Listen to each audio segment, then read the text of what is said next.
Saudara-saudariku yang terkasih dalam Tuhan Yesus Kristus, salam damai sejahtera, berkah dalam Horas. Kita berjumpa lagi dalam seri Belajar Alkitab sambil merenung.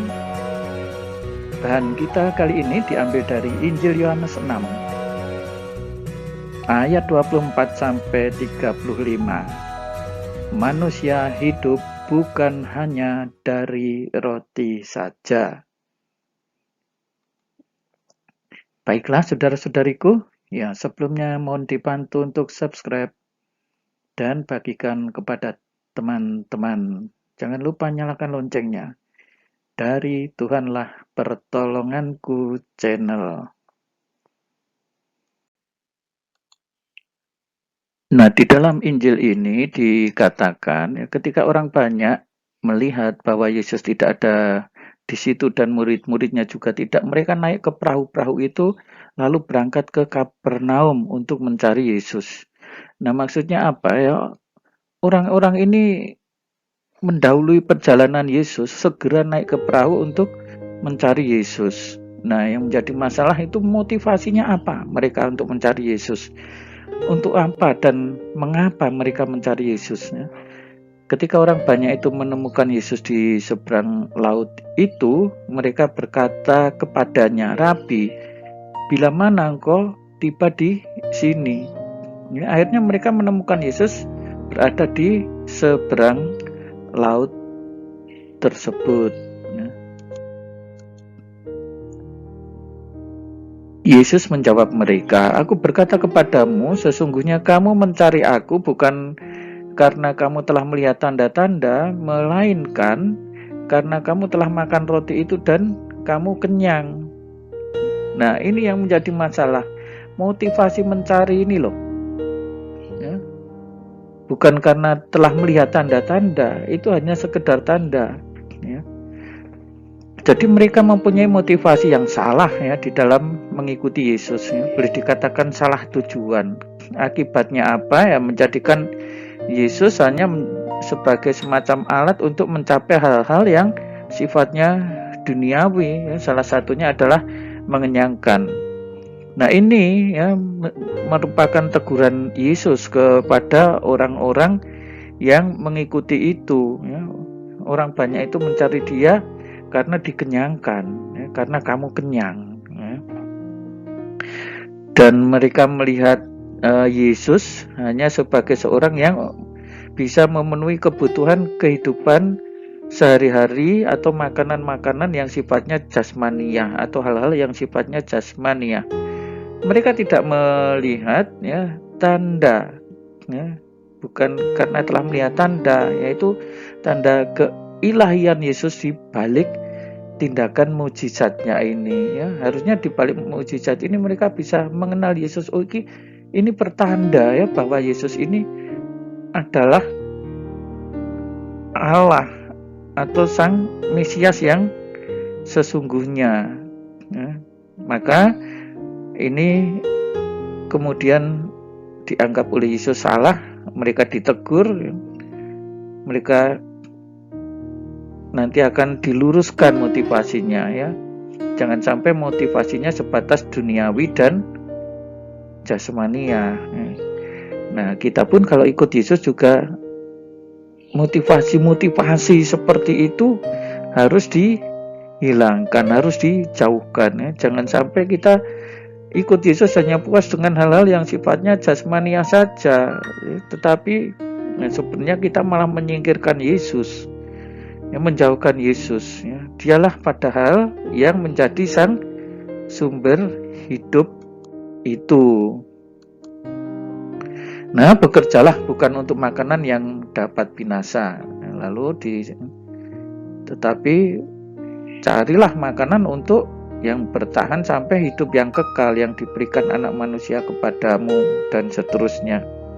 Nah, saudara-saudariku yang terkasih, ya kalau untuk mencari makanan duniawi itu ya bekerja, bukan hanya mengandalkan Yesus tanpa bekerja. Ya mengandalkan Yesus itu tetap bekerja. Ya. Tetapi yang utama untuk ikut Yesus itu adalah mencari makanan yang bertahan sampai kepada hidup yang kekal. Nah, seharusnya itulah orientasi kalau kita ikut Yesus ya. Kalau orang ikut Yesus tetapi tidak mencari itu, hanya mencari hal-hal yang sifatnya duniawi belaka, boleh dikatakan ya orientasi hidup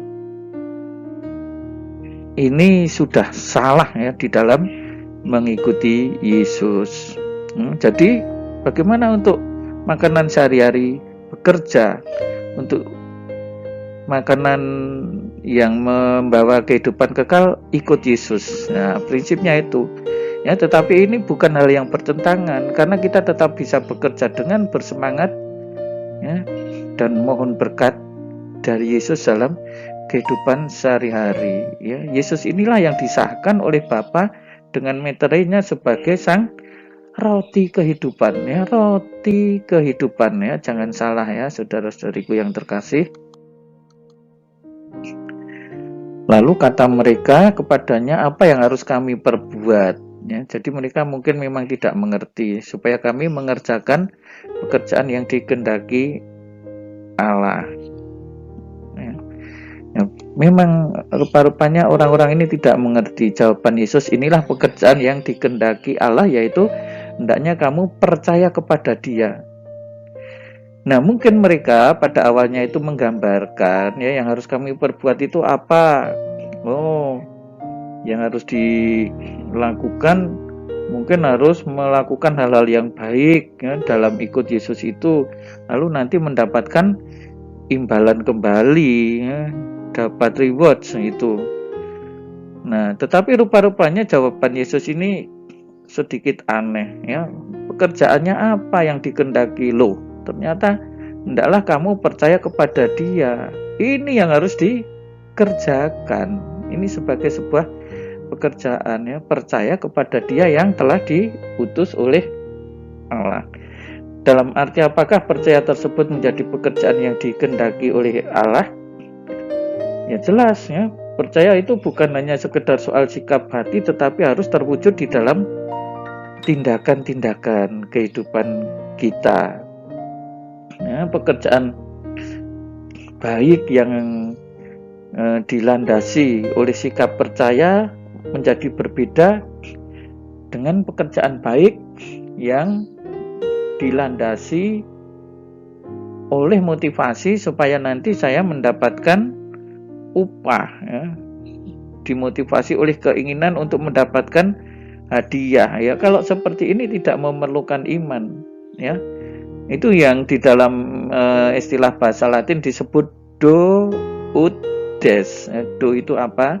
Saya memberi. Ut itu apa? Supaya. Des itu apa? Engkau memberi. Jadi do ut des itu saya memberi supaya engkau memberi ya, saya berbaik kepada Tuhan supaya nanti ya Tuhan ganti memberikan sesuatu kepada saya. Nah, ini oleh Yesus dianggap tidak tepat ya. Iman harus merasuk sampai menjadi bagian tindakan manusia sehari-hari ya. Jadi bukan soal jual beli ya. Iman bukanlah supaya diberi lalu nanti Tuhan memberi ya, bukan seperti itu. Jadi yang terpenting di sini adalah terjalinnya relasi shalom, relasi harmonis antara manusia dengan Allah ya. Itu kalau kita percaya kepada Dia yang telah diutus oleh Allah.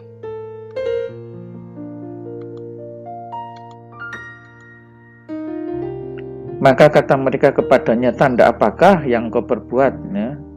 Pekerjaan apakah yang engkau lakukan?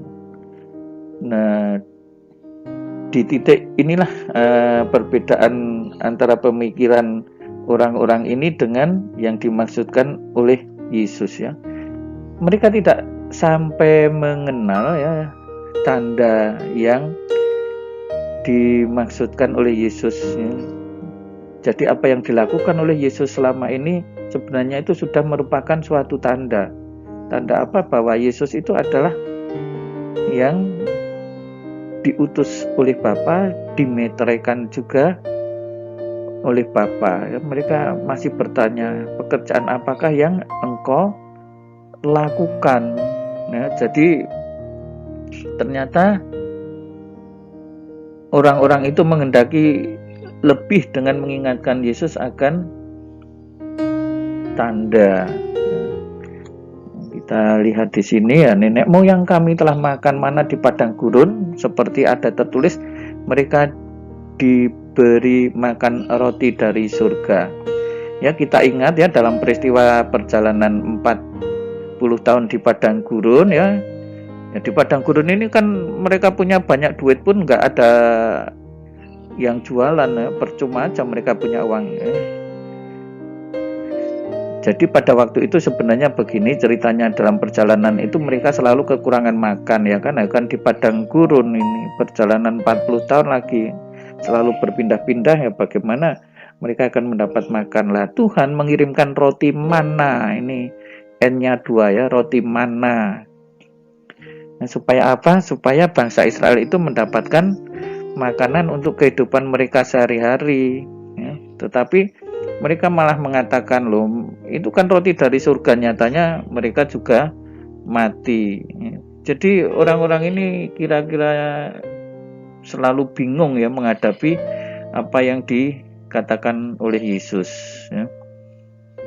Bahwa ternyata peristiwa itu dianggap ya, soal roti dari surga itu tetap akan tidak menghidupkan secara kekal. Nah, di sini kita akan di sini Yesus berkata, sesungguhnya bukan Musa yang memberi kamu roti dari surga, melainkan Bapakku. Orang-orang Yahudi waktu itu mengira bahwa roti mana yang dari Musa di padang gurun itu adalah roti hidup. Bukan seperti itu, meskipun itu diberi dari Bapa yang di surga, tetapi itu adalah makanan sehari-hari. Nah, ini sekarang Yesus mau membuka diri, mewahyukan diri bahwa nanti dialah yang akan menjadi roti hidup itu sendiri. Siapa datang kepada dia tidak akan lapar lagi ya. Mereka meminta, berikanlah kami roti itu senantiasa ya, ada harapan pada mereka, dan ini kesempatan bagi Yesus untuk menyampaikan kepada mereka, akulah roti hidup. Barang siapa datang kepadaku, ia tidak akan lapar lagi, dan barang siapa percaya kepadaku, ia tidak akan haus lagi. Nah, saudara-saudari yang terkasih, apa konkretnya pesan bacaan ini?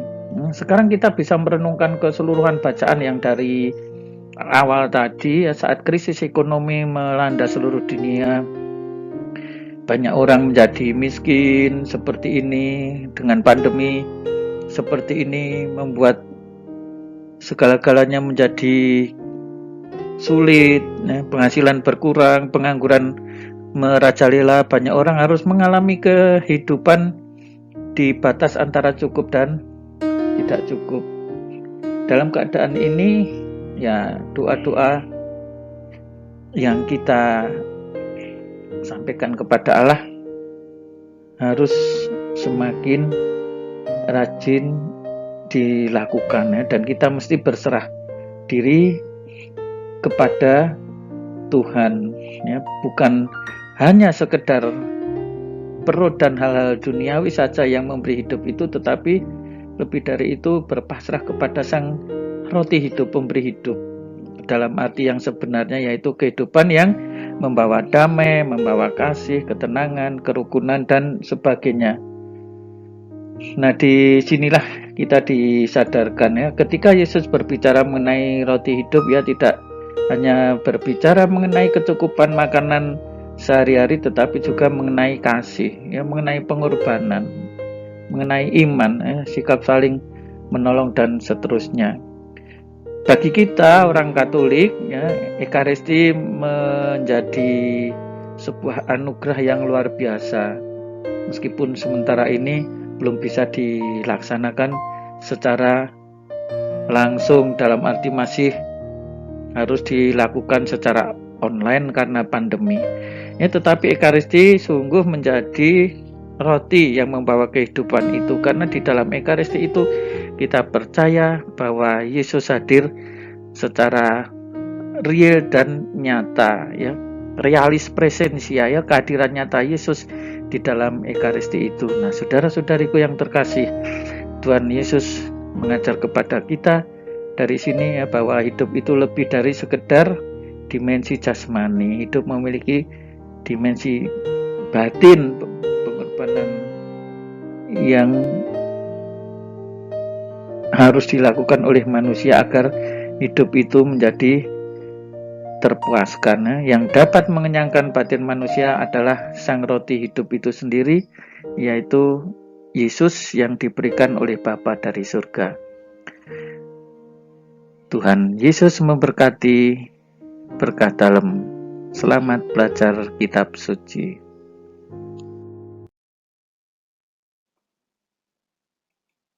Saudara-saudari sekalian, pekerjaan saudara, aktivitas saudara, keluarga saudara dilindungi dan diberkati oleh Allah yang Maha Kuasa, Bapa dan Putera dan Roh Kudus. Amin.